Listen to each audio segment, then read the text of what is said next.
Hello everyone, Freejack Prepper here. Well, before any of you decide to laugh me off of YouTube for the title of this video, this comes from a very interesting email that I received from a subscriber the other day. And the question was, should I prep for an alien invasion? Now I know what you're all thinking, come on Freejack, this guy's pulling your leg, he's just toying with you, it's an idiotic question. However, this is not the first email I've ever gotten from the individual, and he's always asked very legitimate and upfront questions about prepping. So I felt pretty obligated to answer his question. Well, I didn't know how to respond immediately. I actually was taken aback. I had to think about that. And I responded, yes, you should. And here's some reasons why. If you're a prepper, you of course are prepping for every potential possibility. And if you're not, and you're just centralizing your prepping based off the potential of, let's say, a terrorist attack or war, you are limiting yourself to what could be. So in modern society, we have considered the fact that out of approximately 250 billion stars in our galaxy alone, with an estimated several trillion of planets that surround those stars, it can be assumed that intelligent life must exist somewhere in the universe, where within our visible universe we are talking hundreds of billions of galaxies, and each one of those galaxies harboring approximately 100 billion stars. And even scientists are now more open about the fact that there could be alien life out there. There has been many politicians, both across the United States, Canada, the UK, Australia, Germany, Italy, Mexico, who have come forth. And they have said, we have been visited. We have documentation that we have been visited. We have proof. We have been hiding it. So, in the event of an alien invasion, how improbable it may seem, should you prep? Well, back to the yes. But then the question comes to how. How would you prep for an alien invasion? Well, I would basically say that you would prep just as you are prepping now. You would be prepping for the everything. But the one scenario that I can only think of to throw in here is this. If an alien race or species was able to traverse interstellar space and get here, their technology is thousands, if not hundreds of thousands, and more importantly, could even be millions of years more advanced than ours. So we would really have no defense. We don't know how we'd fight such a thing. The only thing you really do is hide, almost as if, in current events, if you were to hide from an invading country, you would hide. But the one thing about that hiding and going to their technology is that you would be thrusted into a true homesteading 18th century livelihood. We are talking like the depiction of the movie Witness with Harrison Ford, that level of Amish. And the reason for that is our technology, because it will betray us. And why?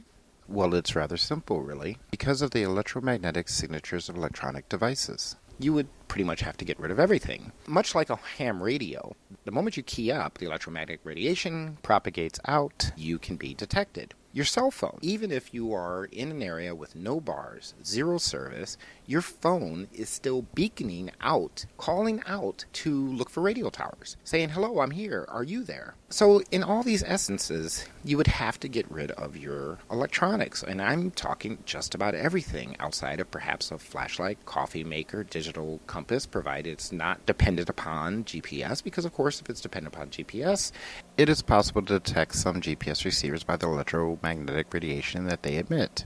Now let's look at modern home appliances. We have so many devices now in our homes that are known as smart devices. You have smart TVs, you have smart Blu-ray, you have smart entertainment centers, you have smart game systems. And all of these, especially if they are wireless, they are beaconing out. This includes new baby monitors and even stuffed animals for children. Even if your Wi-Fi router is currently powered off, the moment that that device powered up, not even powered up, gets plugged in, it is calling out. It's transmitting, looking for that Wi-Fi router. So in short, you're not just hiding yourself from a possible alien invasion, but you're hiding your technology from them as well. When Stephen Hawking was asked, should we be calling out for E.T., he replied simply that that would be a very dangerous thing to do. Based off our own history, he reflected upon the conquistadors coming from Europe to the Americas, and because of their great technology and their armament, well, it didn't turn out very well for the indigenous people here, did it? But if one thinks on it for a minute, it's not just the smart equipment that's now invading our homes, it's really all of your appliance and all electronic equipment. And the reason for that is because of the minute amounts of electromagnetic energy and radiation, often in the form of heat, that's being transmitted the moment that a device gets powered up.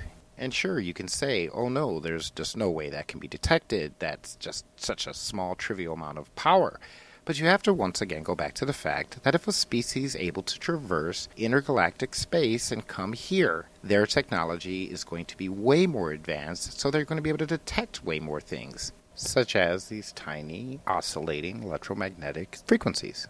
So back to the second half of the question that was proposed to me, how would one actually prep for an alien invasion? So I would have to say you would pretty much prep the same way that you are prepping now. You would have your food, your water, your medicine, your supplies, extra clothing, a safe, secure location, and of course, guns and ammo. But the only other thing is, which I plan to delve into deeper in a following video, is that you're going to have to start looking at prepping with some acquired homesteading attributes. So if you don't have any homesteading skills, then I would highly suggest that you acquire some, especially if you are considering this as a potential SHTF scenario.